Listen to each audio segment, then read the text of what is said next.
igual a los que se vayan sumando más tarde, no hay problema, van a estar más o menos en tema. Como siempre, como comentamos las clases pasadas, si en algún momento ustedes sienten que hay algo que no entienden, que va muy rápido, que necesitan que yo vuelva a explicar, que quieren hacer una pregunta, pueden intervenir, no hay ningún problema con eso. Eh, Esta va a ser, en principio, la última clase que van a tener conmigo este cuatri. Así que, bueno, muchas gracias por su atención en las clases pasadas, por su participación en las clases pasadas. Realmente ha sido un placer. Y volvemos, como antes, pueden intervenir, pueden preguntar, pueden eh, debatir, pueden usar el lenguaje que les sea más conveniente, no se guarden el hacer una pregunta porque no saben exactamente qué palabras o qué términos utilizar. Están en estas clases para aprender, por lo tanto, parte de la idea es que ustedes puedan. Ay, gracias, Gabriela.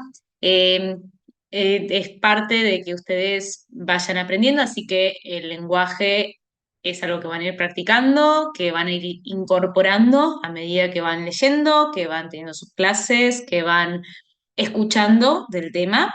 Así que, por supuesto, no tengan miedo, que siempre que hablen con respeto y con la mayor propiedad o profesionalismo que les salga en el momento, está perfecto. Em, Vamos entonces el día de hoy, bueno, esta noche vamos a estar viendo el tema de igualdad y no discriminación. Específicamente después lo vamos a aplicar a un grupo en específico, que es las mujeres, ¿sí? Respecto de derechos de las mujeres. Pero vamos a hacer obviamente una repasada general de lo que es el derecho a la igualdad y a la prohibición de discriminación y la aplicación. Como siempre, vamos a seguir la misma lógica que venimos viendo las anteriores clases conmigo, que es sistema universal, sistema interamericano, plano nacional. Porque así también seguimos como achicando y profundizando. Vamos a ver primero sistema de protección general en cuanto a la igualdad y no discriminación, los tres niveles, y después vamos a ver el tema de derechos de las mujeres también con los tres niveles. En ambas temáticas hay fallos que les van a resultar interesantes, hay normativa y hay también opiniones consultivas o cosas más teóricas que vamos a ir conversando acá. ¿Sí? Es una clase completa, es una clase que va por varios temas, así que nuevamente, si alguien se pierde, avisa. ¿Vamos bien? ¿Arrancamos? Perfecto. Bien, esta vez sí puedo compartir pantalla y lo voy a hacer, aunque sea lo último que haga, así que vamos a compartir. Deberían estar viendo una diapositiva que diga derecho a la igualdad, ¿correcto? Sí, sí, Sí, sí, sí. perfecto. Bien, genial, impecable. Eh, Estás muteada. Ahora bueno, sí. ahora sí. Gracias, gracias, Nahuel. Bien, entonces, vamos a arrancar con este tema. Primero, derecho a la igualdad. Vamos a escuchar hablar de derecho a la igualdad o la prohibición de la discriminación. Son dos caras de la misma moneda. Primero vamos a ver tema igualdad y después vamos a estudiar en detalle discriminación y qué significa para nosotros en el plano jurídico, al menos en la interpretación actual. ¿Sí? Entonces, primero, ¿dónde va a estar, vamos a encontrar el derecho a la igualdad? ¿Dónde lo vamos a encontrar escrito? ¿Dónde aparece? Bien, va a tener dos formas de aparecer, ¿sí? Primero lo vamos a encontrar de forma explícita, quiere decir, lo vamos a ver escrito, van a decir que todas las personas son iguales ante la ley, todas las personas o todos los ciudadanos tienen igualdad o debe prohibirse la discriminación a todas las personas, ¿sí? O sea que va a estar por escrito, nos va a ser muy claro, lo vamos a ver, va a haber un artículo en un tratado o en un instrumento internacional que nos va a mencionar activamente cualquiera de estas dos formas. La afirmativa, que es refiriéndose a la igualdad de las personas, reafirmando o reconociendo esta condición de iguales, o a través de la negativa, es decir, prohibiendo la discriminación, diciendo que nadie tiene que ser tratado distinto de forma arbitraria. Ahora bien, también lo podemos encontrar, y esto es muy importante, y esto va a ser la base para un montón de desarrollo en esta temática, que es la forma implícita. ¿Qué quiere decir? Que nosotros cuando encontremos que un instrumento habla de todas las personas, todos los ciudadanos, la totalidad de los habitantes, las personas en general, cuando usa cualquiera de estas formas, claramente está hablando de una totalidad, está hablando de una generalidad y está, por lo tanto, incluyendo a todos los sujetos. Esto quiere decir que está hablando de una condición de iguales, no está haciendo distinciones en los sujetos, está diciendo todas las personas, todos los seres humanos, etcétera. Por lo tanto, acá, si bien no me está diciendo son iguales ante la ley, me está hablando de una totalidad, me está implícitamente indicando que hay una protección a la condición de iguales, que hay una prohibición a hacer una diferencia. ¿Sí? Esta va a ser la segunda parte, la recepción de forma implícita. ¿Qué queremos decir con discriminación? ¿De dónde viene? ¿A qué nos referimos? Bueno, la cosa es así. Ahí está, ahí pude correr eso. Em, la discriminación en el plano jurídico va a tener una definición y una interpretación muy exacta, ¿sí? Vamos un poco a ver la historia de cómo se empezó a usar este término en los instrumentos internacionales que estamos viendo en la actualidad, que ustedes estudian. En primer lugar, no había una definición exacta de discriminación en el plano jurídico. Esto lo vamos a pensar, los primeros instrumentos internacionales por ahí usaban esta palabra porque el uso coloquial ya existía, por supuesto, pero no tenían una definición de la cual agarrarse. Era más por sentido común, por sentido, por la terminología, el origen de la palabra, cómo se usaba la común interacción humana. Ahora, ¿qué sucede?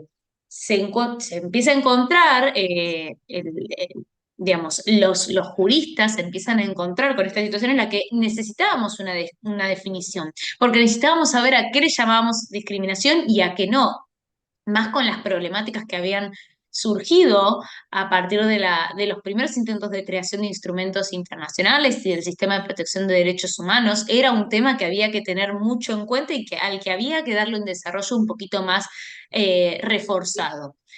Entonces, ¿qué empieza a aparecer? Bueno, esta necesidad de crear una definición. El Comité de Derechos Humanos, ¿sí? En 1989, o sea, no hace tanto, eh, quiere crear una definición. ¿Cómo la va a crear? Va a utilizar como guía, como Perdón, base, te puedo interrumpir, porque yo creo que esto lo había leído también en la firma. Cuando se refiere al Comité de Derechos Humanos, es quien controla el Pacto de Derechos Civiles. exacto, sí, Listo, era eso nada más. Perdón, perdón. impecable, ningún problema. Entonces, chicos, hay alguien que tiene el micrófono abierto, si pueden cerrarlo, si no voy y lo cierro yo, pero bueno, así no. Gracias.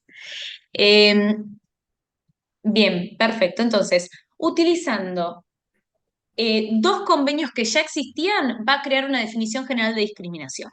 ¿Qué pasaba? Ya se habían creado dos instrumentos internacionales, en este caso dos convenciones, o sea, dos tratados que eran vinculantes para los estados que habían ratificado los mismos, en los que se hablaba de discriminación, pero contra grupos específicos de personas, ¿sí? Estaba el Tratado para la Eliminación de toda forma de discriminación racial y la Convención para la Eliminación de todas las formas de discriminación de la mujer. Hablaba una sobre discriminación racial y otro sobre discriminación de las mujeres. Usando como base esas dos definiciones, que eran básicamente muy parecidas, va a crear la definición general, que es la que tenemos acá. Y ustedes van a decir, oh por Dios, ¿qué está pasando? Esto es gigante. Y sí, como veíamos las clases anteriores, las palabras que usamos, las cosas que ponemos por escrito y las cosas que evitamos mencionar, todas son importantes cuando creamos y cuando definimos el alcance de un derecho. Van a ver y vamos a estudiar ahora cada parte de esta definición y vamos a ver por qué está escrito como está escrito. En primer lugar, me va a hablar de cuatro situaciones que en ciertos motivos y cuando tengan ciertos resultados u objetos van a implicar una discriminación. Entonces, en primero nos tenemos que encontrar frente a una distinción, exclusión, restricción o preferencia. Esta parte es más o menos sencilla, ¿sí? Entonces, siempre que aparezca esta situación, pero no en cualquier caso, cuando se base en motivos, y acá nos va a dar una lista de motivos, que es la que ven acá en el lado derecho de la diapositiva. Ahora bien, no es una lista taxativa, ¿sí? No es una lista que limita las posibilidades.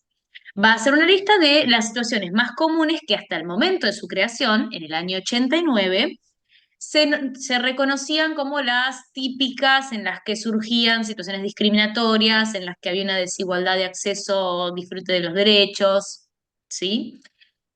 Vamos igual a estudiar un poquito los ejemplos que da. Primero dice raza o color. Actualmente nosotros no usamos o no sería recomendable usar el término raza. Sin embargo, era muy común en la época. No usamos el término raza porque el término raza suele relacionarse como con especie y eso no es correcto porque obviamente estamos hablando de todos de seres humanos. Entonces lo que se suele usar a veces es etnia, ascendencia, origen cultural, origen geográfico, color sí se suele usar, es más, hay un término específico que se llama colorismo, que es la diferencia entre personas de tal vez una misma etnicidad, pero quienes tienen más rasgos étnicos que otras pueden sufrir mayor o menor discriminación. Entonces, colorismo existe, se utiliza, pero raza ya no. Lo que sí vamos a encontrar que racial, el adjetivo racial, para hablar de discriminación racial, sí se sigue usando por un tema coloquial, porque es instantánea la relación con lo que queremos decir. Cuando estamos hablando de discriminación racial, inmediatamente nuestra cabeza comprende de lo que estamos hablando. Pero tratamos de evitar el uso de la palabra raza y usamos todos nuestros sinónimos. En los instrumentos internacionales, cuanto más para atrás vayan, van a ver que es más común encontrar la palabra raza. Así que es por eso que lo van a encontrar, pero actualmente hay otras formas de decirle esto. Después va a hablar de religión. Lo hablamos un poquito de la clase anterior, discriminación en base a la religión de la persona. Va a decir idioma, sexo, opinión política de otra índole, origen nacional, origen social, propiedad, nacimiento. Y acá nos van a mostrar esta construcción, esta pequeña parte que nos va a servir para aplicar esta definición a cualquier caso, que nos va a permitir que esta descripción sea letra viva y que se pueda adaptar a cualquier evolución o cambio social. Y nos va a decir, o cualquier otra condición social. Porque los juristas que crearon esta definición sabían que no podían ver el futuro y que claramente las sociedades van mutando, van cambiando, las problemáticas se van modificando y que por lo tanto nos podemos encontrar con muchas situaciones en las que los grupos sociales que se encuentran en situaciones de desigualdad, que se encuentran en situaciones de vulneración, sean distintos. Una cosa que está pasando mucho es el desplazamiento climático. El desplazamiento climático, si bien tiene que ver con migraciones, también da un montón de otras condiciones que se juegan y que pueden generar diferentes tipos de discriminación que no sean solamente por el mero nacimiento o el mero origen nacional de una persona, sino que tiene que ver con otros contenidos. Eh, la comunidad LGBT en estos instrumentos no está mencionada del todo, no activamente. El acápite de sexo trata más o hace más referencia a la problemática clásica de la discriminación contra la mujer. Entonces, fíjense cómo podemos incluir estas situaciones que no es que no existían antes, sino que, o tal vez sí, pero sino que a veces toman relevancia o la sociedad toma más conciencia de que estas situaciones implican discriminación con el paso del tiempo. Y esto nos permite reforzar y ampliar la definición de discriminación siempre que lo necesitemos. Pero no queda ahí. Como ustedes verán, hay una parte de abajo en esta diapositiva que dice que es toda distinción, exclusión, restricción o preferencia basada en determinados motivos y que tenga por objeto o resultado, importante esto, por objeto, o sea, que logre esto, resultado, o sea, que logre esto, o por objeto, es decir, que quiera generar esto, por más que tal vez salga mal, no importa necesariamente si tiene el resultado, también puede ser por el objeto mismo, por la intención con la que se hizo la medida. Al mismo tiempo puede ser que algo sea discriminatorio por el resultado y no necesariamente haya querido ser discriminatorio en primer lugar. Tal vez fue una medida que al contrario quiso asistir. Lo vamos a ver más adelante en plano nacional. Pero puede ser que sea una medida que quiso dar una mano, dar una ayuda y sin embargo terminó resultando discriminatoria. Entonces, o por objeto o por resultado, cualquiera de las dos situaciones, siempre que o busque o consiga anular o menoscabar, o sea, bloquear totalmente o disminuir, anular, bloquear totalmente, menoscabar, disminuir el acceso. ¿Qué cosa? Anular o menoscabar qué? El reconocimiento, goce o ejercicio en condiciones de igualdad de los derechos y libertades fundamentales de todas las personas.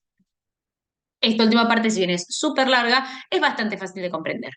El reconocimiento, o sea, que se le reconozca a la persona un derecho, el goce, es decir, que la persona pueda efectivamente disfrutar de este derecho de manera tangible, o el ejercicio en condiciones de igualdad, es decir, que esta persona pueda disfrutar o ejercer este derecho igual que las demás personas y no con una diferencia basada en algún motivo específico. ¿Sí? ¿Vamos bien? Sí, sí. Sí. Perfecto, buenísimo. Ahora, Sé que perdón, si lo pudiéramos sí. llevar un ejemplo, ¿cómo sería? Bien, por ejemplo, una distinción por cuestiones, lo que hablamos la clase pasada, ¿se acuerdan que en la clase pasada hablamos de, por ejemplo, las situaciones en las que a las mujeres se les forzaba a retirarse cualquier tipo de velo que utilizaran porque por motivos de laicidad o por incluso decir que ellas tenían que ser liberadas de su religión opresora, ¿no? Hablamos de la problemática que se había dado en Bélgica y en Francia, particularmente con el tema de las mujeres y el uso del velo. Eran mujeres que por su religión estaban utilizando una vestimenta especial, la vestimenta modesta que su religión indicaba y que ellas elegían vestir, y acá estamos encontrando que había una anulación de algunos de sus derechos más fundamentales, el de la privacidad, los derechos sobre el propio cuerpo, el derecho a la libre religión y a profesar su religión públicamente, ¿sí? Y a poder respetar los preceptos de esta religión libremente. Se les estaba anulando totalmente, pues se les estaba forzando a quitar una parte integral de su religión. ¿Por qué? Por un motivo que tenía que ver con que esa religión no era considerada buena, no era considerada lo suficientemente progresista, no es considerada agradable porque es relacionada con estos prejuicios que habíamos hablado en la clase pasada de criminalidad y práctica de esta religión. Entonces, por motivos de justamente por su religión, estas mujeres sufrían una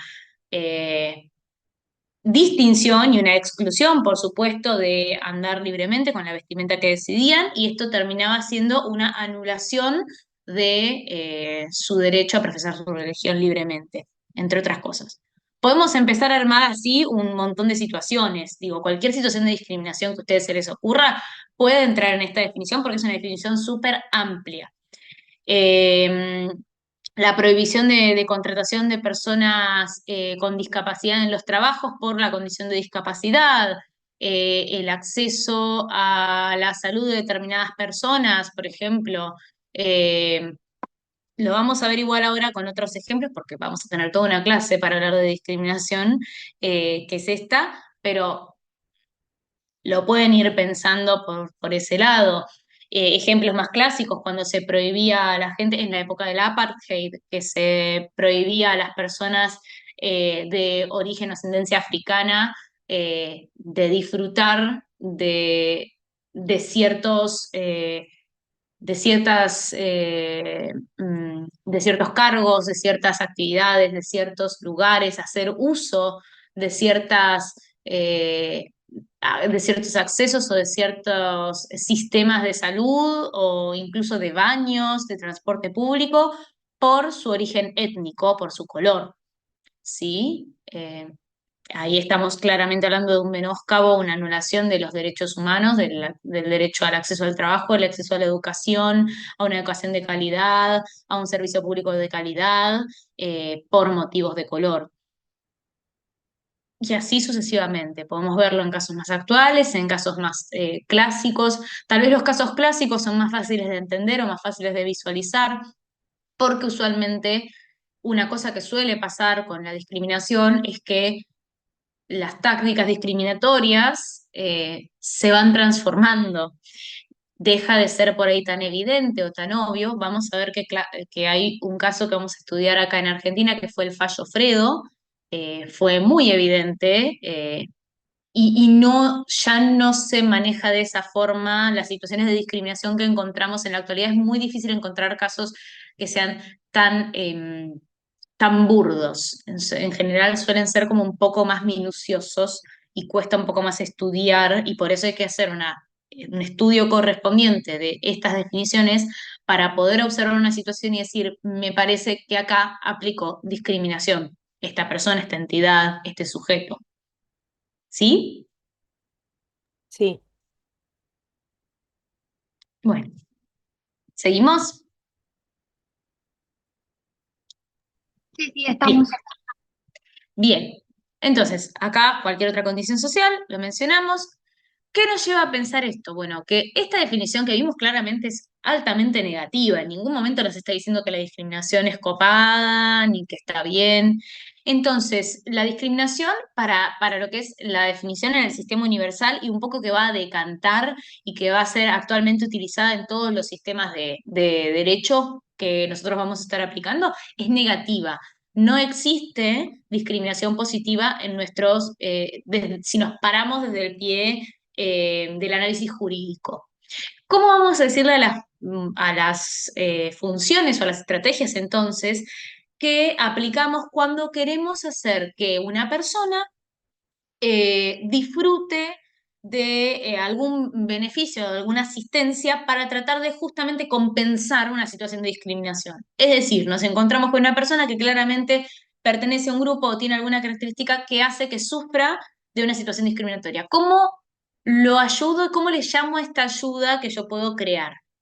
Bien, vamos a hablar de acciones positivas, acciones afirmativas. Cualquiera de las dos formas de escribirlo está bien. Pueden encontrar cualquiera de las dos. Y entonces estas son acciones que justamente buscan compensar o reducir el alcance o el efecto de situaciones discriminatorias, de prácticas discriminatorias, ¿sí?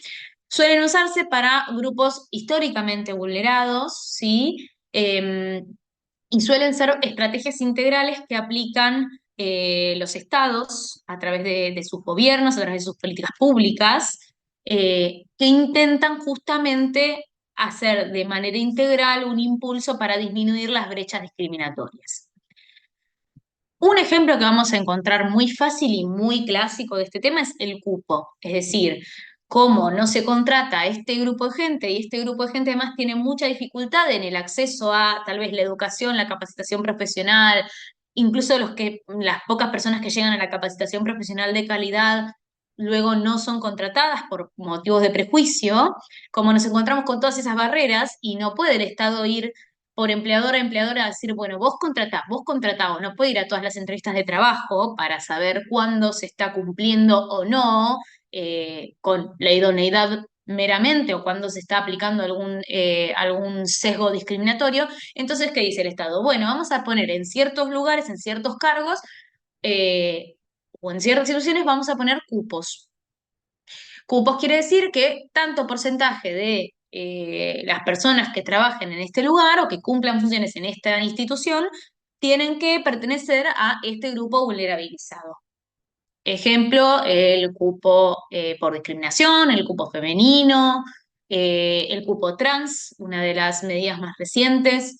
¿sí? Todos estos cupos, la idea era decir, bueno, estas personas de estas comunidades han tenido históricamente una gran dificultad de acceder en pie de igualdad y por lo tanto utilizamos estas medidas para ver si podemos compensar el sesgo que se genera por prejuicios o por cosas culturales. ¿Sí? Bien. ¿Cómo le llamo a estos grupos? A los grupos históricamente vulnerados. Bueno, hay un montón de formas de decir. ¿Se acuerdan que la clase pasada dijimos, la palabra minoría era una que se usaba clásicamente, era muy común, después se empezó a utilizar solamente en ciertos casos, ¿por qué? Porque la palabra minoría, si bien tal vez intentaba referir a una menor cantidad de acceso al poder o de acceso al ejercicio de ciertos derechos, realmente terminaba haciendo sentir como que era menor cantidad de gente y refería esto como esta idea de que la discriminación se hacía desde la mayoría contra grupos pequeños. Y realmente no era así. Es más, el ejemplo del apartheid que hablé hace un ratito era al contrario.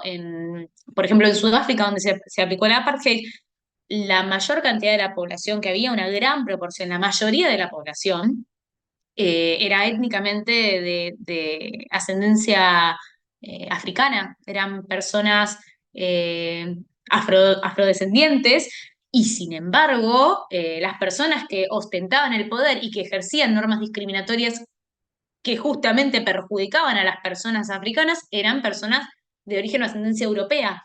Entonces, ahí estamos hablando que claramente no eran una minoría numérica las personas que eran discriminadas. Al contrario, era una minoría numérica quienes ostentaban el poder y ejercían prácticas discriminatorias. Entonces, se deja, a partir de estas situaciones y muchas otras más, como que comienza a cambiar esta idea y se deja de intentar decir minoría, porque hay muchas situaciones en las que hay una discriminación y no son menor cantidad. Eh, entonces se empiezan a utilizar otros nombres, ¿no? Eh, hay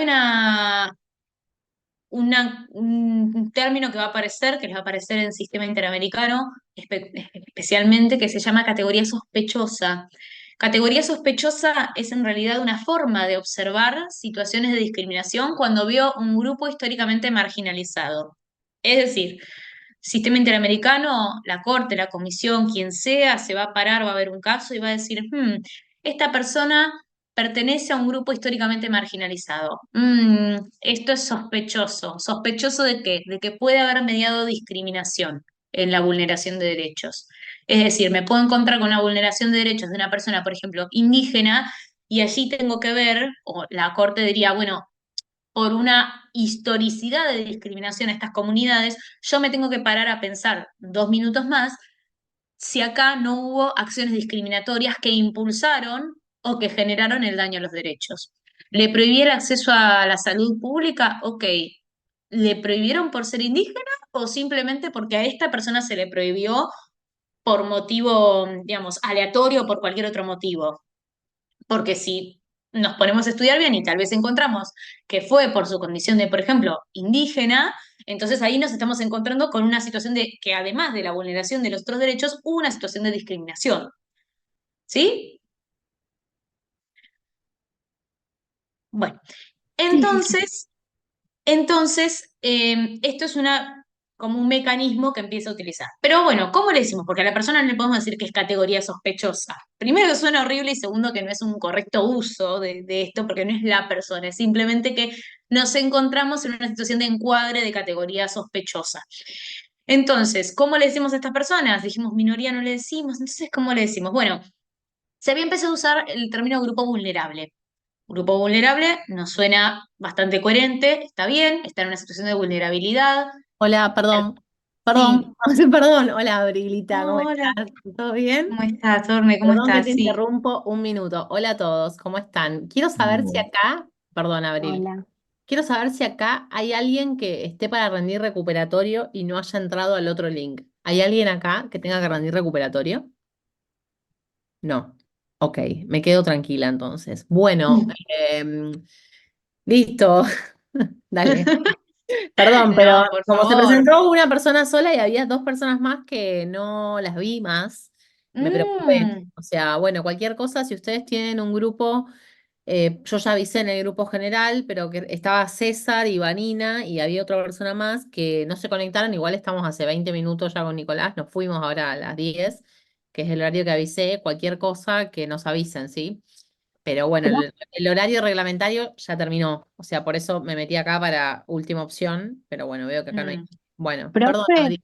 Gracias. Sí, No, por favor.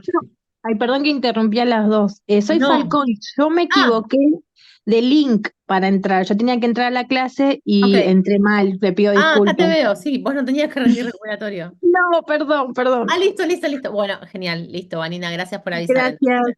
No, de Adiós. nada. Bueno, gracias, Abril, gracias por la clase. Disfruten Abril, por favor, se los pido. Es nuestra promesa, o sea, nuestra joven promesa. Que disfrútenla mucho, sabe un montón y ha hecho casi todas las filminas que ustedes pudieron disfrutar en pandemia, que lo ayudó muchísimo a Nicolás y a mí. Así que bueno, Abril, gracias. Es un placer tenerte como siempre. Así que bueno, me quedo un ratito en las sombras y cualquier cosa interactúo luego. Ah, por supuesto, muchas gracias a vos, Orne, por el Gracias. espacio, por estar en la clase, por este momento. Y bueno, por supuesto, sentite libre, como siempre, de Gracias. intervenir cuando te parezca necesario. Gracias mil. Así que, Un beso para todos. bueno, perfecto, chicos. Vamos, seguimos, entonces le seguimos poniendo onda a esta clase. Vamos de vuelta con las diapositivas, contenta de que las estamos pudiendo disfrutar. Esta clase sí.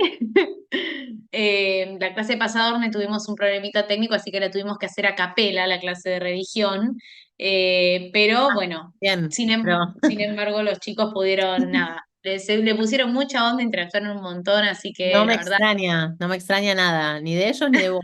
Así que no me extraña.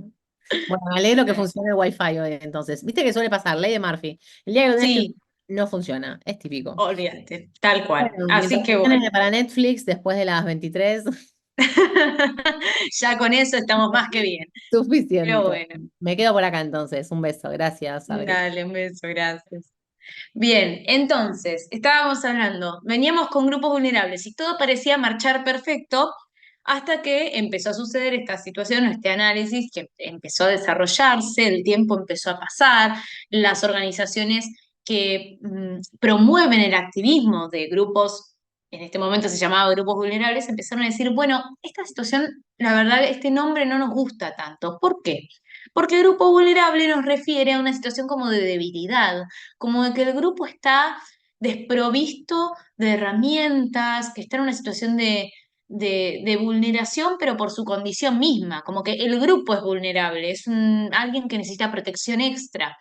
Y si bien teóricamente no nos hace ruido eso, porque es verdad, lo que está intentando decir este concepto es un grupo al que hay que darle un tipo de atención extra, porque claramente hay una historia de marginalización.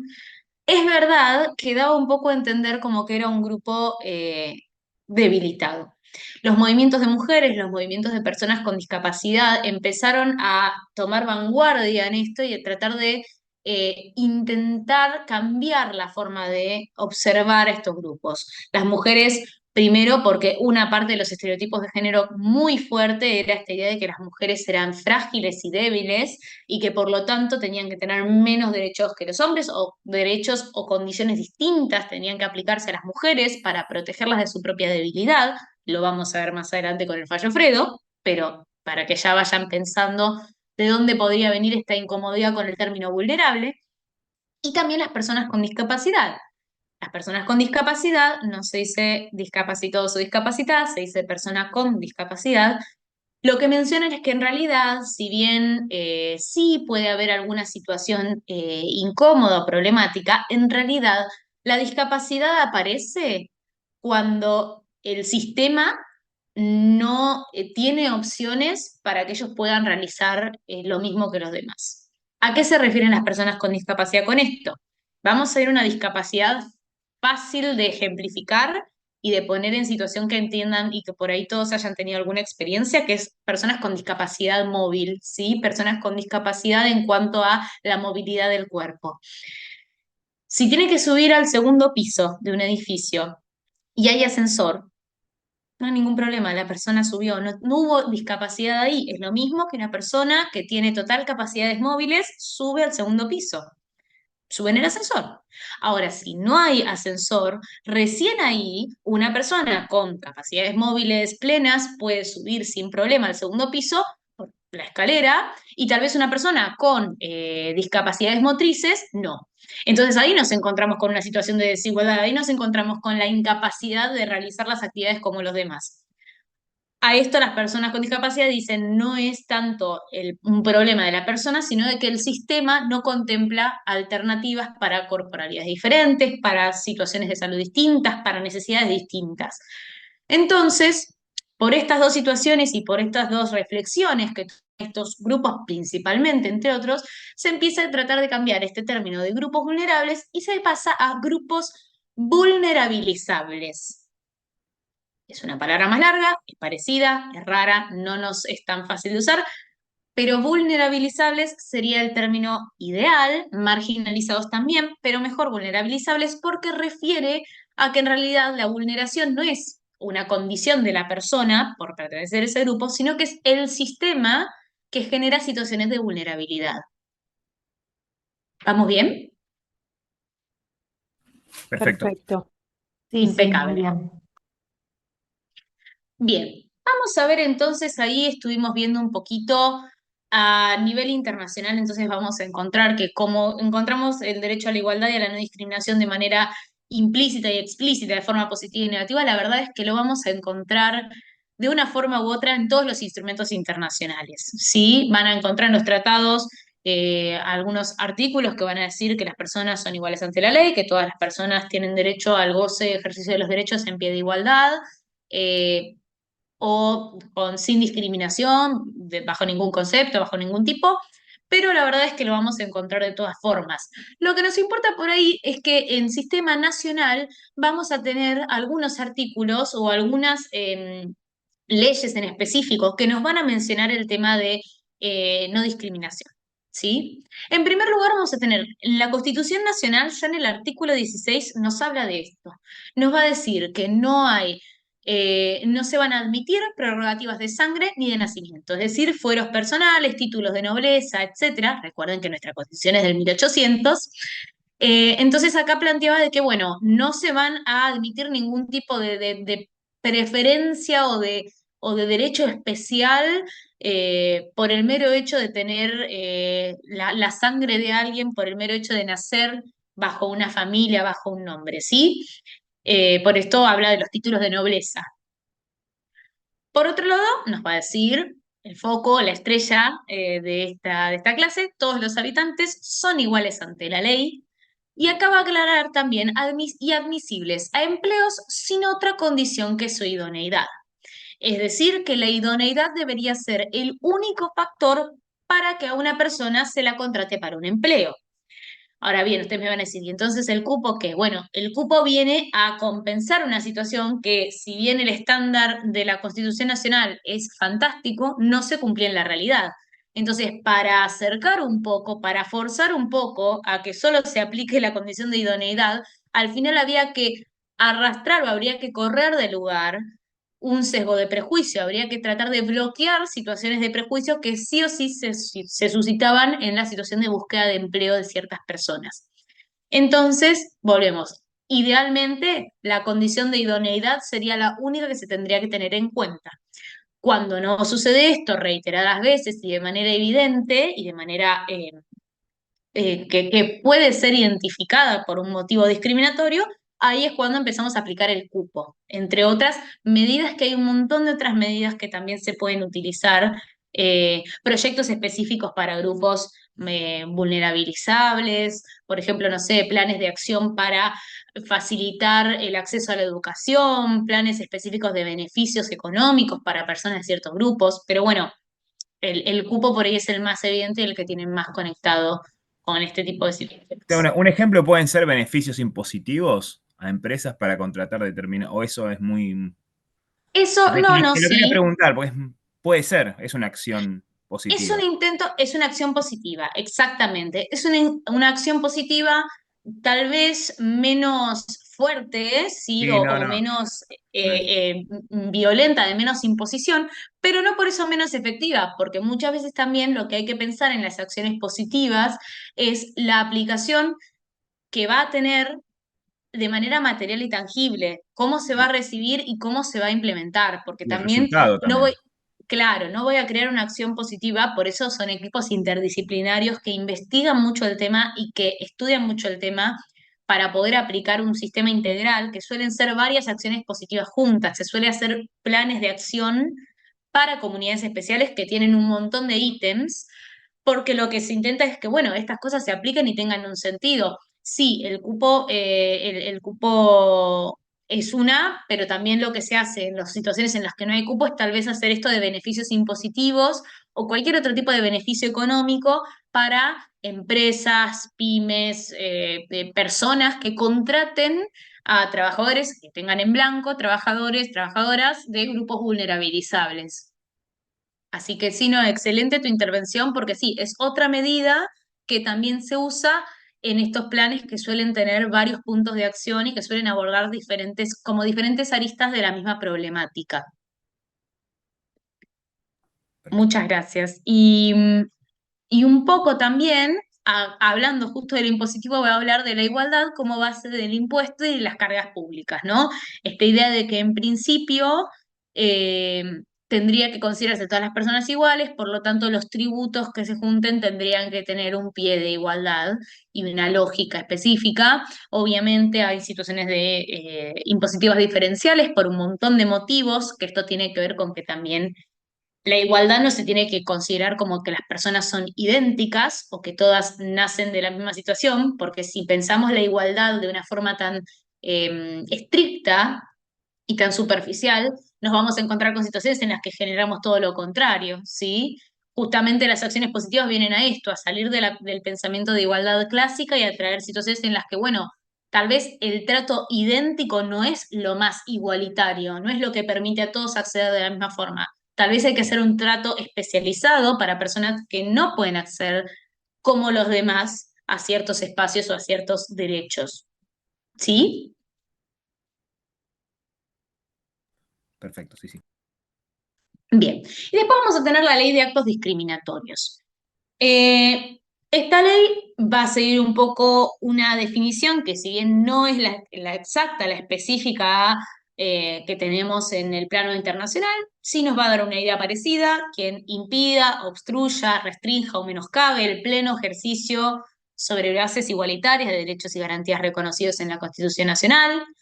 Particularmente, acá habla de los motivos y también da esta idea de que pueden ser más motivos, por eso dice condición social.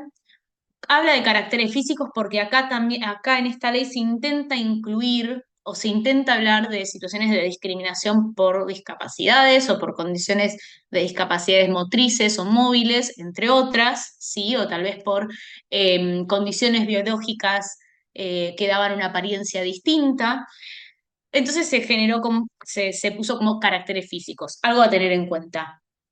Pero en principio van a ver que tiene una idea parecida y por eso también es bastante amplia porque habla de particularmente cuando la motivación sea, o sea que me está diciendo que no solamente pueden ser estas motivaciones, sino otras. Bien, y me dice, bueno, ¿qué va a pasar si yo hago la fórmula como hicimos la fórmula con la definición anterior y me encuentro con un acto de discriminación? ¿Qué está pasando? ¿Qué hago? ¿Qué pasa? Bueno, esta ley me va a decir que van a haber ciertas consecuencias. La primera y la principal, la básica, es que se va a tener que dejar sin efecto la acción o se va a tener que dejar de realizar la acción discriminatoria. Esto es bastante claro. Por otro lado, si hubo, en general lo hay, daño moral y material, se van a tener que reparar ambos daños. Ahora, ¿qué otra cosa pasa? Hay como un paso extra. Si hay cualquiera de estas dos situaciones que vemos acá en la parte del medio, ¿sí? Primer situación es participación de en una organización o propaganda que se base en teorías de superioridad de raza, religión, origen étnico o color, ¿sí? Que busquen generar o promover una discriminación. Por ejemplo, participar de grupos neonazis sería un ejemplo, ¿no? Que esto es un ejemplo muy clásico, por eso lo traigo como para entender de qué podríamos estar hablando. ¿sí? Eh, Situación uno, bueno, ahí va a suceder algo, que se va a dar prisión de 1 mes a 3 años. O sea, ya tipificamos algo delictivo. No necesariamente digamos, es una acción que nosotros vemos en un código penal, pero sí encontramos que si hay una participación, si hay un acto discriminatorio que implicó una participación en una organización o tratar de promover y publicar ideas de superioridad racial, étnica, religiosa o de este tipo de situaciones que busquen justificar y amplificar discursos de odio, nosotros podríamos decir en la actualidad, bueno, vamos a utilizar o vamos a aplicar una pena de prisión, que va a poder ser de 1 mes a 3 años. Ahora, ¿cuál es la otra situación? Cuando se cometió un delito, y este delito, porque estamos hablando acá sí hablamos de un delito, claramente, y este delito se cometió por persecución u odio o intento de exterminio de una raza, de una religión, de una nacionalidad, volvemos, raza no se dice, pero se entiende para el concepto, dejamos la letra de la ley, cuando se hizo por cualquiera de estos motivos o con el objeto de destruir en total o en parte un grupo nacional, étnico, religioso, racial, ahí, si ese delito se cometió por estos motivos, de la segunda, como de este segundo caso especial, vamos a encontrarnos con qué, con esto, que podríamos llamarlo un agravante. ¿Sí? La pena del delito se va a elevar.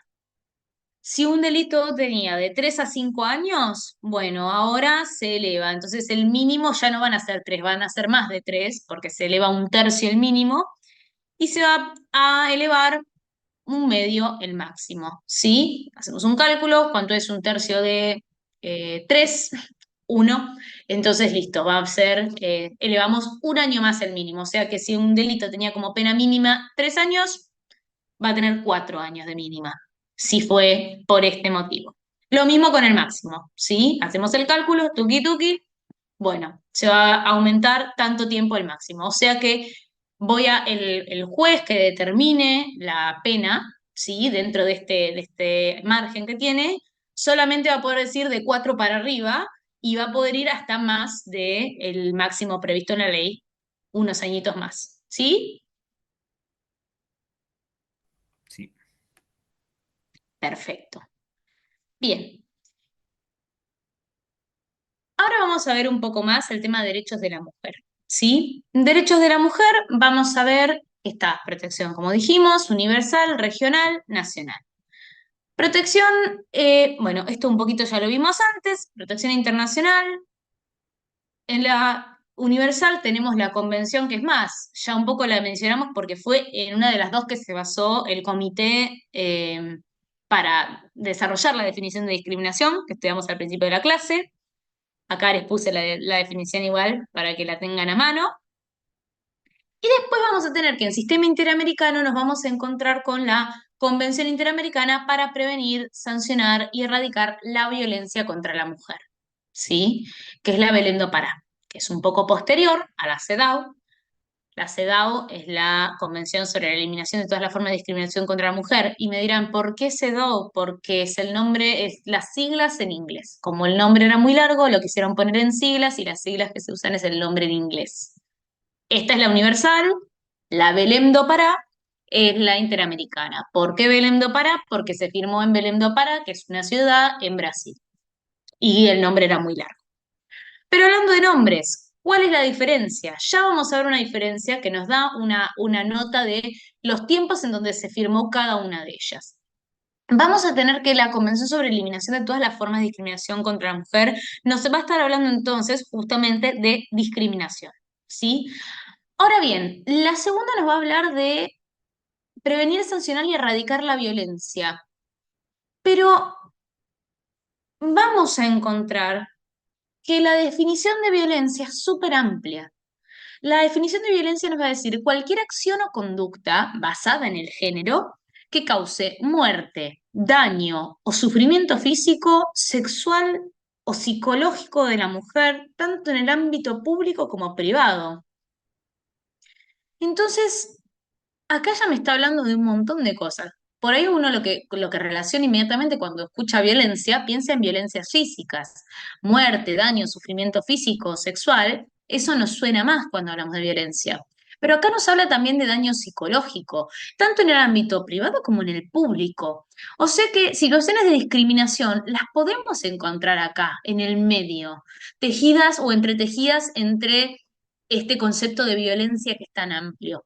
Y esto tiene que ver con un cambio de perspectiva en cuanto se abordaban los derechos de las mujeres. Y se empezó a pensar de que una situación de discriminación es una situación que evidentemente genera un tipo de violencia, tal vez no la violencia que nosotros coloquialmente, a la que coloquialmente nos referimos, pero es una situación violenta tener un impedimento de acceso a ciertos derechos, a ciertas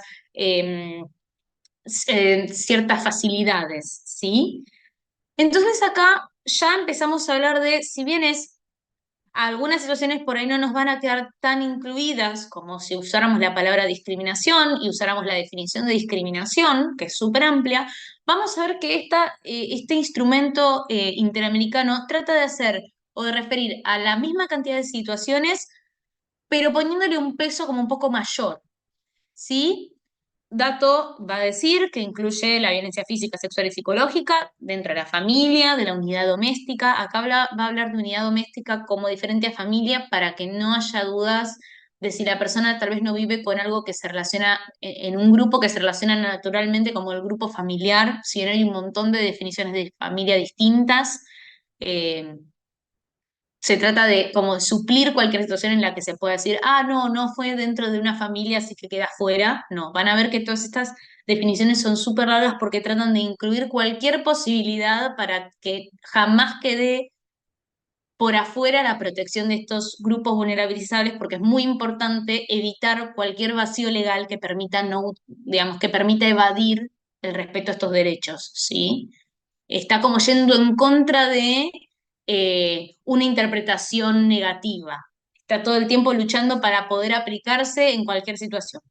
Entonces va a hablar dentro de una familia, unidad doméstica o en cualquier otra relación interpersonal. O sea, súper amplio.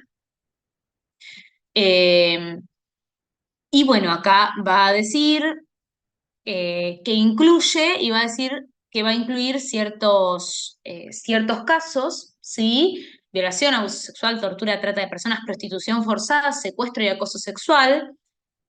Em, pero esto claramente comprende, entre otros, volvemos, no es solamente los únicos tipos. Como también estamos hablando de que puede haber violencia psicológica meramente, podemos estar hablando de situaciones que no solamente impliquen también una faceta física en la violencia y también estarían incluidas.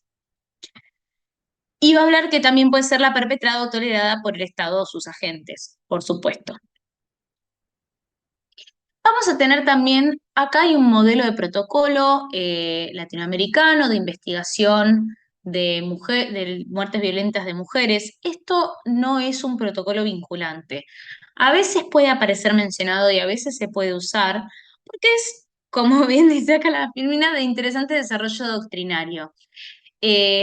Se está intentando desarrollar como este protocolo que diga, bueno, si vamos a investigar muertes violentas de mujeres por razones de género, es decir, situaciones en las que se dio muerte, se asesinó a una mujer por motivos de género y cómo lo vamos a investigar. Un poco lo van a entender cuando veamos unas cositas acá más adelante, pero el planteo es, bueno, ¿cómo vamos a desarrollar esta idea?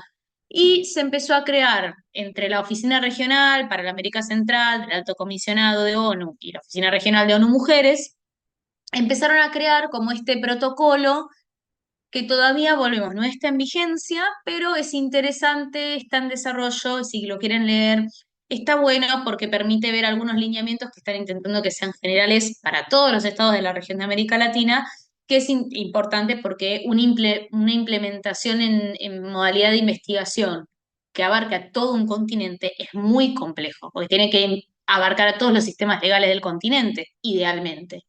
Así que imagínense que es una tarea de desarrollo doctrinario, en principio, muy, muy desafiante. Van a tener también el sistema universal, y esto como comentario, está todo lo que es la plataforma de Beijing, la declaración de Beijing. Los estados se firmaron, ¿sí?, esta plataforma con la idea de reforzar los esfuerzos para impulsar eh, y redoblar el trabajo para cumplir con todo lo que plantea la Convención sobre Eliminación de todas las formas de discriminación contra la mujer, es decir, el convenio que aplica a nivel universal, ¿sí? Se llama de Beijing, la plataforma, porque se firmó en Beijing. Es como un poco más moderno y tiene un poquito más como un desarrollo interpretativo de todo lo que es esta temática y todo lo que fue como la modernización de algunas interpretaciones. Les sirve también si les interesa como desarrollar un poquito más el tema de plano universal. Bien, en sistema interamericano, volvemos al sistema interamericano, vamos a tener un fallo que fue de avanzada y que generó una situación. Paren un segundo. Sí.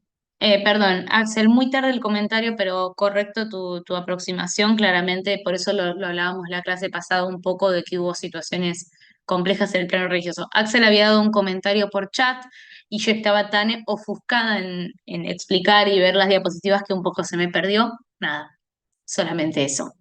No quería dejarlo pasar, ahora que lo vi. Bien, estábamos. Sistema interamericano, fallo Campo Algodonero. Corte Interamericana de Derechos Humanos. ¿Estamos ubicados? Bien, Correcto. fantástico. ¿Qué pasó? Esto pasa en el Estado de México, en Ciudad de Juárez. ¿Qué pasa? En Ciudad de Juárez desaparecen 3 mujeres y son encontradas luego de muchos días en un campo de cultivo de algodón, donde usualmente se solía encontrar cuerpos de mujeres. Estas mujeres claramente sufrieron una muerte violenta, entre otras posibles vejaciones. Por lo tanto, cuando se las encuentra es terrible y el Estado tiene que investigar. ¿Qué pasa? Empieza a salir a la luz que las familias de estas 3 mujeres habían acudido a la policía en Ciudad de Juárez el mismo día que desaparecieron, las horas después de que desaparecieron. Cuando se dieron cuenta de que no volvían y había algo raro, acudieron a las fuerzas de seguridad.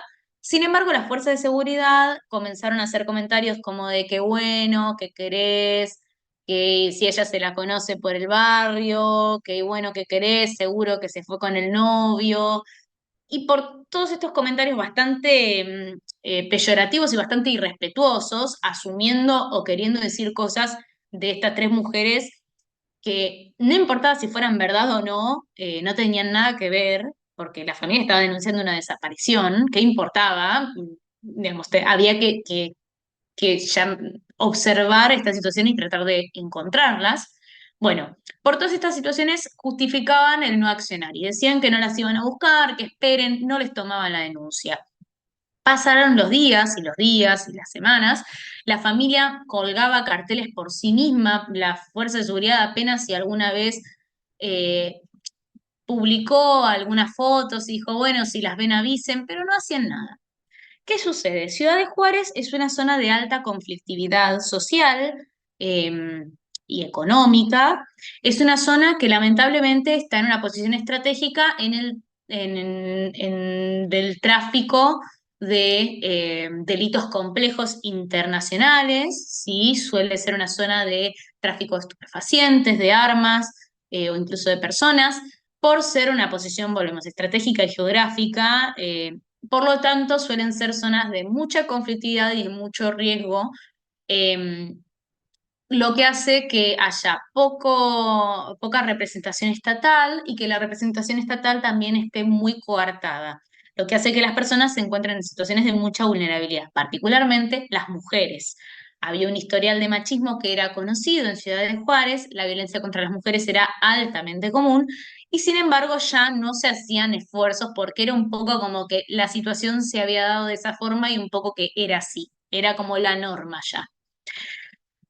¿Qué pasa? Las familias, después de todo esto, cuando aparecen las 3 mujeres asesinadas, se dan cuenta de que además no se producen las investigaciones correspondientes, no se utilizan guantes en la toma de evidencia, no se revisan correctamente, no se hacen correctamente las autopsias, se hacen después de tiempo, no se tienen los cuidados necesarios, no se le da la atención o la importancia requerida. Y el proceso queda en pausa, queda sin avanzar el proceso judicial durante décadas. Por lo tanto, la familia luego de décadas accede al sistema interamericano, primero por comisión y luego alegando la falta de aplicación de la justicia, que esta demora injustificada, como ustedes ya habrán estudiado, la demora injustificada provocaba que, bueno, pudieran acceder al sistema interamericano, aunque no hubieran agotado los recursos internos. Y Comisión Interamericana, al ver la temática y la situación que se está abordando, decide derivar el caso a Corte Interamericana, que va a ser la que va a resolver. Y vamos a estudiar sobre esa resolución. Corte Interamericana va a decir que la inacción estatal reproduce la violencia. Es decir, que cuando un Estado ve que hay una situación de discriminación, ¿sí? En este caso va a hablar de discriminación contra la mujer, y no hace nada para combatirla, de alguna forma está enviando el mensaje de que la violencia contra las mujeres es tolerada y por lo tanto permite un poco la perpetuación, permite que esta situación siga creciendo, se hace como una bola de nieve, nadie la persigue, entonces parece como que está todo bien, como que, bueno, no pasa nada, entonces si no pasa nada podemos aumentar los estándares de violencia porque total no pasa nada y si no pasa nada seguimos escalando hasta que se vuelve una moneda corriente y unas situaciones de violencia muy graves pasan como si nada. Entonces dice que esto hace que haya como una aceptación social del fenómeno y una sensación de inseguridad en las propias mujeres, ¿no? Y todo esto genera una desconfianza en el sistema de administración de justicia y de administración de seguridad, lo cual hace que el Estado pierda de alguna forma entidad o pierde este concepto de que tiene que estar para asistir a las personas. Aparte de esta idea tan novedosa que nos trae la Corte, o tan fuerte que nos trae la Corte, nos va a decir que los estereotipos de género, primero nos va a decir que nos va a decir que son la preconcepción de atributos o de características que se poseen o papeles que tienen que cumplir las personas, y que va a decir que están asignados a hombres y a mujeres respectivamente. Ejemplo, las mujeres tienen que tener hijos y cuidar a los hijos y les tienen que gustar los bebés. Los varones tienen que ser personas violentas, les tienen que gustar las cosas de guerra, de pelea, las películas de zombies, no sé, cosas así. Son estereotipos, son cosas que son ideas sociales que las personas no tienen ningún motivo por el cual encuadrar ahí. Si encuadran ahí es, bueno, sí, le gusta, no sé, es varón y le gustan las películas de guerra, puede ser mujer y le gustan las películas de guerra. Pero esta idea de que es algo biológico, que es algo que la naturaleza generó y dio por sentado, ¿qué pasa? No solamente hace que sean situaciones incómodas en las que se asuman cosas de las personas cuando no se corresponden, sino que también se convierten en causas y consecuencias de la violencia de género. Porque si las mujeres se tienen que quedar en casa y la mujer salió, la fuerza de seguridad me puede decir, y bueno, ¿y para qué salió? Y no ves qué le pasa, porque si sale, si hace lo que no tiene que hacer, entonces le pasan cosas. Entonces genera este círculo en el cual termina justificándose la violencia de género, lo vuelve a reproducir la violencia, ¿sí? Empieza a hablar de como todo este círculo que se genera. Esto fue muy novedoso para su momento, tal vez ahora, y si hay algunos que les interesa este tema, dirán, ¿por qué estamos hablando de esto? Esto es obvio, pero realmente la Corte lo mencionó y lo desarrolló y fue un caso de avanzada. Un caso de avanzada que además trajo un concepto que después se reiteró en el caso María da Pena. Caso María da Pena, brevemente, una mujer que sufría violencia de género por parte de su marido en Brasil. Varias veces el marido intentó asesinarla, no lo logró, pero ella hacía las denuncias, nadie le daba cuidados necesarios, ella terminaba volviendo a estar expuesta, él la intenta asesinar, ella es llevada al hospital y él trata de ingresar al hospital e intentar asesinarla en el hospital. Bueno, después de innumerables intentos de violencia extrema y de tentativa de homicidio, ella queda inhabilitada del uso de la parte inferior de su cuerpo, y obviamente con un montón de daño emocional y psicológico por esta persecución constante. Y el Estado de Brasil, lamentablemente, para estas situaciones no había ni implementado la justicia de forma proactiva y rápida, ni tampoco había puesto ningún tipo de lineamiento para proteger a las personas que denuncian violencias de género. Por todo esto, se plantea que en este caso, que se llama caso y no fallo porque es de la Comisión Interamericana, acá tienen como todo el detalle. Lo que va a decir es que la ineficacia judicial, la impunidad, la falta de reparación da un ámbito de tolerancia y que las medidas que se utilicen para abordar estas problemáticas, porque Brasil en un momento argumenta que tenía centros de la mujer, que tenía comisarías específicas que se encargaban de estos temas. Pero lo que va a decir la comisión es que no sirve con que solo estén las comisarías, sino que tienen que ser efectivas. Tiene que ser efectiva la medida que yo implemente y tiene que ser integral. Si yo pongo un centro de la mujer, ese centro de la mujer tiene que tener presupuesto, tiene que tener personal capacitado, tiene que tener suficiente personal para atender a todas las situaciones de las víctimas, tiene que tener un refugio donde enviar a las víctimas de violencia de género que no pueden volver a su hogar porque las personas agresoras son las personas que conviven con con ella. Tienen que tener un presupuesto para mantener a estas mujeres que probablemente perdieron sus documentos, su trabajo o cualquiera de sus bienes por huir de una situación de violencia de forma urgente. Tienen que tener guarderías para los niños. Tiene que haber un sistema de acceso a la educación para esos niños que tal vez se fueron con sus madres o con sus criadoras o cuidadoras principales que sufrían violencias. Fíjense cómo por una situación ya hablamos de un montón de cuestiones que se tienen que tener en cuenta.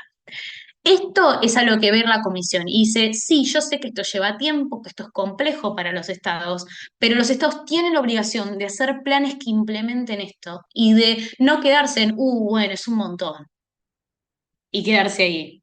Tienen que intentar. No te exijo resultado, pero te exijo un estándar mínimo. ¿Sí? O sea, ¿puede ser que se lleguen a situaciones de crímenes violentos igual? Sí, porque el Estado no puede controlar a las personas 24/7, pero no puede argumentar que, bueno, nada, es un montón, así que pongo una comisaría y ya está. Tampoco es que estamos diciendo que Brasil hizo eso en su argumentación, pero un poco habla de todos los estados de la región que tal vez al no ponerle prioridad a esta temática, aplicaban ciertas resoluciones formales que no abarcaban la integralidad de estos conflictos y que entonces no terminaban siendo útiles para las víctimas. ¿Vamos bien? Sí, y se supone que Brasil tomó esas recomendaciones, entiendo, si no. La idea es que Brasil con el tiempo empieza a aplicar ciertas recomendaciones. Igual como ustedes saben, en casos de Comisión Interamericana son idas y vueltas. La comisión pide un primer informe, hace una primera observación, pide el informe al Estado, a las víctimas también, que hagan por otro lado como su contrainforme, se fija que se implementó y que no, hace una nueva serie de recomendaciones, si no se cumplieron del todo. Entonces, recuerden que es un ida y vuelta más con situaciones de derechos más programáticos, por así decirlo, que requieren un desarrollo un poquito más complejo, ¿sí? Pero esa es la idea. Bien, vamos entonces a la última parte. Bueno, sí, una cosa más. En sistema interamericano se aclaró que las mujeres trans, es decir, personas que no nacieron con el sexo biológico al que relacionamos con femenino, es decir, personas que nacieron con órganos reproductivos que usualmente asociamos con los varones, pero que se identifican a sí mismas como mujeres. Bueno, estas mujeres están incluidas en los instrumentos de derechos de la mujer. ¿Por qué? Porque, y acá viene el fallo Vicky Hernández contra Honduras, que es un fallo relativamente nuevo, lo que plantea es que las las mujeres trans, también son atacadas por su condición de género. en este caso, porque eran mujeres trans, ¿sí? Entonces, no solamente era, obviamente, la pertenencia a la comunidad LGBT, pero también el mismo motivo de que se expresan como mujeres, que es lo que hace que se encuentren en situaciones de vulnerabilidad y que sufran muchos crímenes de odio. Entre esto y que el órgano de análisis de la Convención de Belém do Pará ya desde el 2017 empezó a analizar la situación de las mujeres trans, nos da una idea de que las mujeres trans están incluidas dentro de este instrumento y por lo tanto, si yo tengo el caso de violencia contra una mujer trans, no solamente vamos a aplicar discriminación en general y no solamente vamos a aplicar discriminación contra personas LGBTIQ+, sino que también vamos a aclarar o vamos a aplicar las cosas que tienen que ver con derechos de las mujeres. ¿Sí? Sí. Impecable. Y finalmente, ahora sí, vamos con protección nacional. Yo sé que es un montón esto, pero les quiero explicar todo lo que se pueda, así se llevan todo el material y están súper preparados para abordar estos temas si les tocan en cualquier momento, sea en las materias o en su ejercicio profesional. Bien, vamos a tener el fallo Fredo, que yo ya lo mencioné. El fallo Fredo es un fallo a nivel nacional. Fredo, la heladería, en los años 90 no contrataba mujeres. Era evidente que no contrataba mujeres, casi el 95% del personal eran varones, lo cual era una gran desproporción entre varones y mujeres. ¿Y qué sucede? Empieza una organización de mujeres, empieza a notar que todas las mujeres que se presentaban a entrevistas de trabajo para Fredo no eran tomadas, y siempre tomaban varones. Y cuando al principio sonaba como una coincidencia, después empiezan a notar que es como un patrón. Pasa siempre lo mismo. Va una mujer, aunque tenga todas las condiciones de idoneidad para acceder a este puesto de trabajo, no la contrataban. Un varón en las mismas condiciones o en peores condiciones era contratado por sobre las mujeres. Por lo tanto, esto lo llevan a la justicia y llevan a la justicia como caso de discriminación en el plano laboral. En este caso, Fredo va a decir que en realidad no contrataba mujeres porque las estaban protegiendo. Y va a plantear dos situaciones. Va a decir que las mujeres era peligroso que las mujeres trabajen de noche porque estaban en riesgo, pobrecitas, y que las mujeres no podían levantar mucho peso y que como los trabajos en Fredo era levantar tachos de helado, les estaban viendo algo que no podían hacer. A lo cual la Corte va a resolver claramente.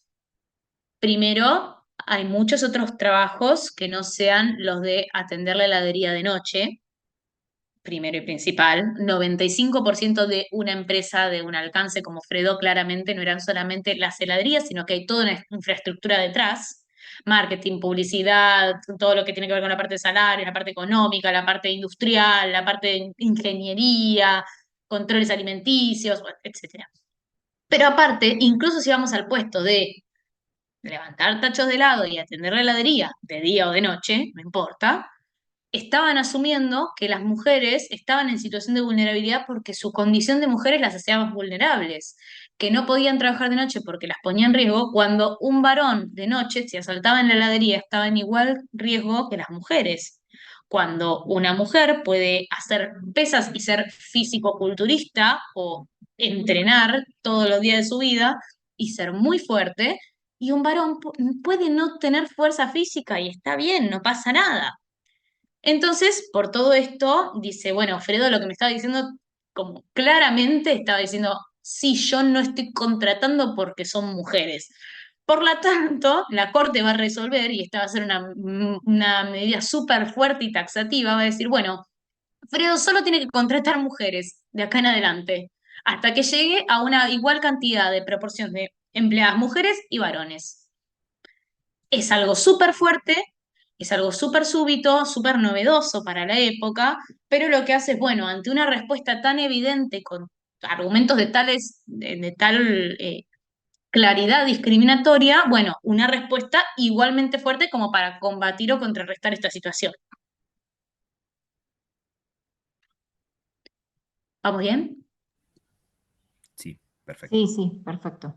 Perfecto. Quedan unos minutos, quedan los últimos 10 minutos y los voy a usar, porque les quiero comentar un poco de la Ley de Protección Integral.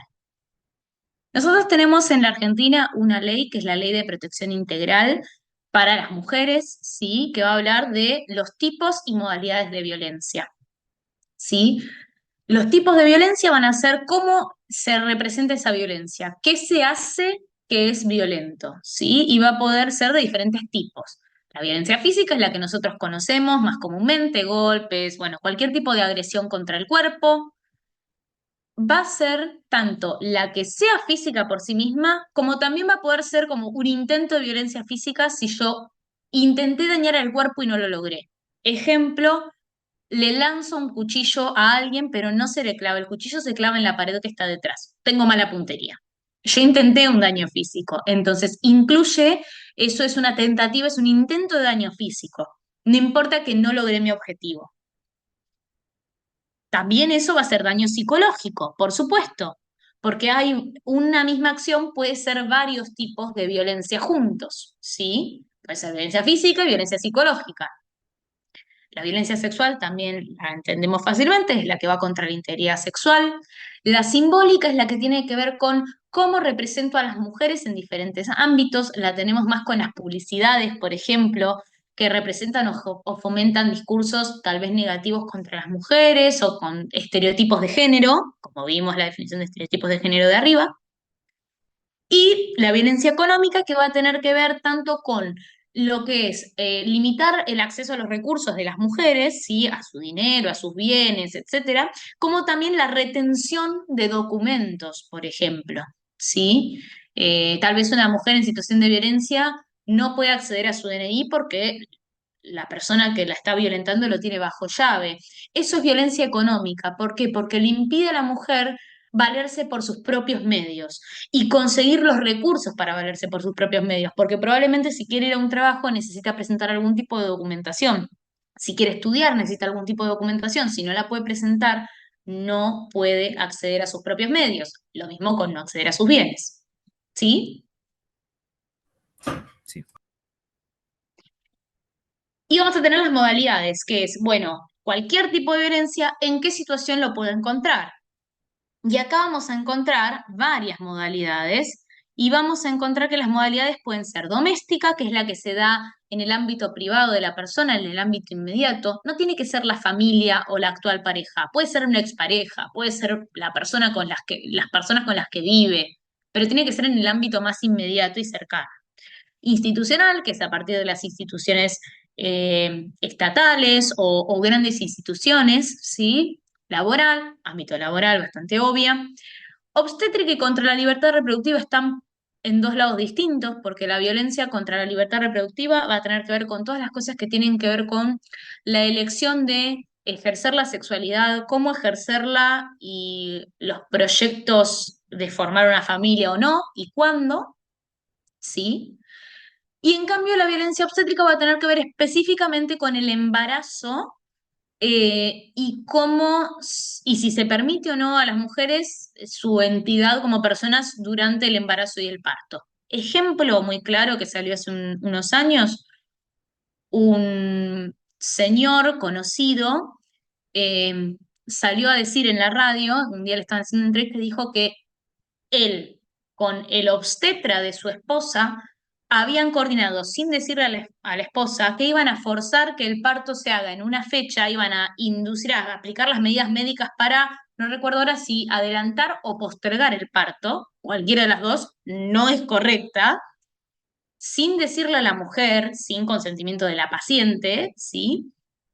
Y sin tener en cuenta los riesgos que eso podía provocar para el cuerpo de la mujer que estaba gestando ese embarazo, ni para el bebé que estaba naciendo y que intentaría nacer, habían decidido postergarlo, creo, porque así no se juntaba con el partido de Racing. Eh, Sí, esto es me un, acuerdo. bueno, esto es un claro momento de una violencia que claramente es de tipo física y psicológica, eh, seguro, entre otras, y claramente es obstétrica, porque tiene que ver ya no necesariamente contra la libertad reproductiva en sí, pero sí tiene que ver con algo muy sensible que es la violencia que sufren muchas mujeres o personas gestantes, decimos, porque no todas las personas que están gestando un embarazo se identifican como mujeres, pero que pueden sufrir las personas gestantes cuando están por parir, cuando van a entrar en trabajo de parto. Bien. Y abajo tenemos aguárdenme un segundito, y abajo tenemos la violencia de modalidad mediática, la que se ejerce en los medios de comunicación. En consonancia con esta ley, tenemos dos leyes o tres leyes más que nos interesa mencionar. Vamos a tener la ley Micaela, que es la de capacitación en género para los funcionarios públicos, es decir, que los funcionarios públicos tienen que saber de esta ley de protección integral y pensar en la perspectiva de género y tendrían que saber del fallo Campo Algodonero, o por lo menos lo que dice, no necesariamente estudiarse el fallo, pero sí por lo menos saber qué dice y los lineamientos, porque se intenta de que se tenga en perspectiva las situaciones de vulneración o de desigualdad histórica al momento de tomar decisiones. Esto es porque hubo un crimen que se conoció, que fue de una chica que se llamaba Micaela García, que sufrió abuso sexual seguido de muerte, y la persona el hombre que cometió estos delitos era un hombre que estaba privado de su libertad por este mismo tipo de delitos contra la integridad sexual de las mujeres, que las personas de servicio penitenciario y las personas de salud integral, de salud mental, los trabajadores sociales que trabajaban con él decían que él era peligroso y que reiteradas veces mencionaba que si él era libre iba a cometer actos de violencia contra las mujeres. Y el sistema penitenciario dio muchas cartas diciendo que por favor no se le diera la salida a esta persona, y el juez que analizó el caso le dio la libertad adelantada a esta persona, quien salió, y a los 2 días de haber salido prácticamente realizó este crimen con Micaela. Por eso se llama Micaela la ley. Y se habla de la capacitación de personal, de todo funcionario público, ¿sí? Y después tenemos eh, la ley de víctimas y la ley Brisa. La ley Brisa va a decir que hay toda una infraestructura que se tiene que plantear para que los niños, hijos de víctimas de violencia de género, especialmente si fueron víctimas fatales, es decir, mujeres que fueron asesinadas por violencia de género, esos niños tienen que tener una asistencia económica. Un dato. La palabra femicidio, que es un homicidio contra una mujer, no es cada vez que se mata una mujer. Femicidio es cuando se mata una mujer por motivos de género, ¿sí? Estamos hablando de como esto de violencias contra las mujeres. No es meramente cuando hay violencia, es cuando hay un motivo de género, cuando hay explícitamente o implícitamente una acción que claramente contiene como un desprecio, una discriminación, un prejuicio contra la condición de mujer. Bueno, se han cumplido las 11, así que me convierto en calabaza, debo dejar de hablar. Pero bueno, les queda ley de víctimas para leer entre ustedes y bueno, leer en profundidad estos temas. Les agradezco mucho por el tiempo, le agradezco a Orne también por dejarme dar estas clases, que me encantan, y por supuesto quedo abierta a preguntas si tienen necesidad y ganas se pueden quedar unos minutos, si me quieren hacer alguna pregunta, yo me quedo. Yo una cortita. Cuando hablabas de violencia mediática, me vino a la mente lo que es la violencia digital. Y hay una ley Sí, que no sé si pertenece a la ley de protección integral, que es la ley Olimpia. No sé si la receptó el sistema jurídico argentino, pero es de México, una chica mexicana, Olimpia. hmm, sí. Esa ley yo no la estudié porque por lo menos en el momento en el que yo la escuché nombrar hace Sí. mucho, tenía que ver con esto, con el sistema mexicano. Igual, si quieren, lo puedo averiguar y puedo ver si Orne les puede comentar, transmitir la información que averigüé, pero en principio no estaba en el compendio de como esta cosa integral que tenemos de tema leyes, pero sí, hay un montón de legislación que se fue creando o posteriormente, o que se está intentando crear sobre las violencias en redes sociales o las violencias digamos, instrumentos tecnológicos. Así que sí, la mediática se suele targetear más a lo que es medios de comunicación, programas en la tele, noticieros, documentales, cualquiera de esas cosas que tienen que ver con tal vez la exposición pública de algunos temas. Entiendo, entiendo. eh, y que pueden promover cierto tipo de mensajes. Se relaciona mucho esa modalidad con el tipo de violencia simbólica, pero porque suelen ir como acompañados, uno de la mano del otro. Pero sí, me queda pendiente eso de la ley Olimpia, a ver si hubo alguna normativa acá que la receptó, por lo menos protocolarmente, porque no No, es una ley de no, acá, pero yo googleé y no, por eso. Creo que hubo media no, no. sanción en un momento, pero no, por eso por eso como no estaba te pregunto, pero no, no está receptado. No, igual está bien. Igual cualquiera de estas cosas, esto puede cambiar en cualquier momento. A mí me ha pasado de estar un cuatrimestre y al otro cuatrimestre es como, Sí, bueno, salieron 3 leyes nuevas, hay que empezar a entiendo. actualizar este tema. Está buenísimo, pero bueno, sí, siempre puede haber. Por eso al principio yo te dije, bueno, tengo que chequear bien porque podía ser que yo no estuviera con lo último, último, último. Como vieron la clase pasada, yo me fijé del cuadernillo último que había salido del tema de religión y derechos humanos, pero a veces no llegó tanto con los tiempos, entonces podía ser. Sí, Alexandra, levantaste la mano. ¿Cómo está, profesora? ¿Qué tal? Buenas noches. Yo le quería comentar algo. Cuando usted habló sobre la denuncia que hubo por violencia de género de una mujer que denunció que su marido y tantas cosas más, bueno, yo pasé por algo similar. La verdad que la justicia acá en particular hace muchos años, en la comisaría me hicieron caso, el caso pasó a la OBD, me Mm, analizaron a mí y bueno, y a mi hija también, la psicóloga, la jueza, hicieron un testimonio que pasó al juzgado y con otro parte también me dieron para llevar a la comisaría para que haya una orden de desalojo del ujú. agresor, que en ese entonces pues era mi pareja y el padre de mi hija.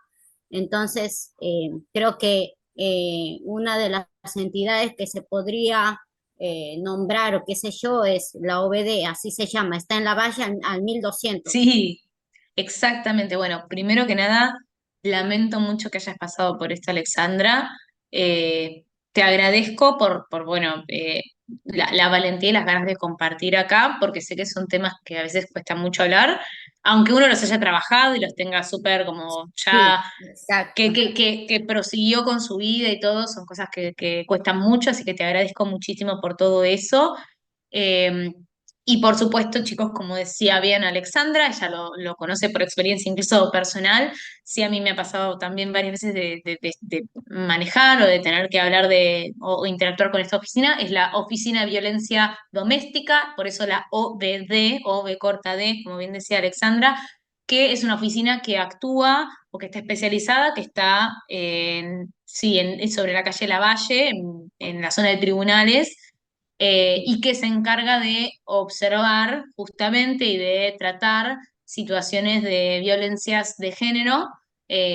No es un organismo en sí que toma necesariamente denuncias, sino que trabaja, como decía Alexandra, con comisarías, trabaja con el sistema judicial y lo que intenta es dar una atención más integral, y a través de especialistas más Sí. perfeccionados en género que por ahí de una comisaría común, un juzgado común, porque más allá de que por ahí tuvieron el curso de ley Micaela, no es lo mismo que profesionales que se especializan en esas cosas, así que bueno, excelente el dato, porque es un dato que sí es súper necesario. Bueno, muchísimas gracias por tu participación, como Gracias. siempre, Alexandra.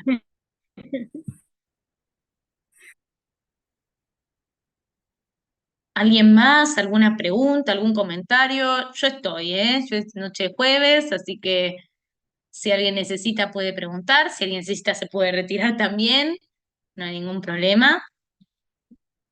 Muchas gracias, Abril. Buenas noches.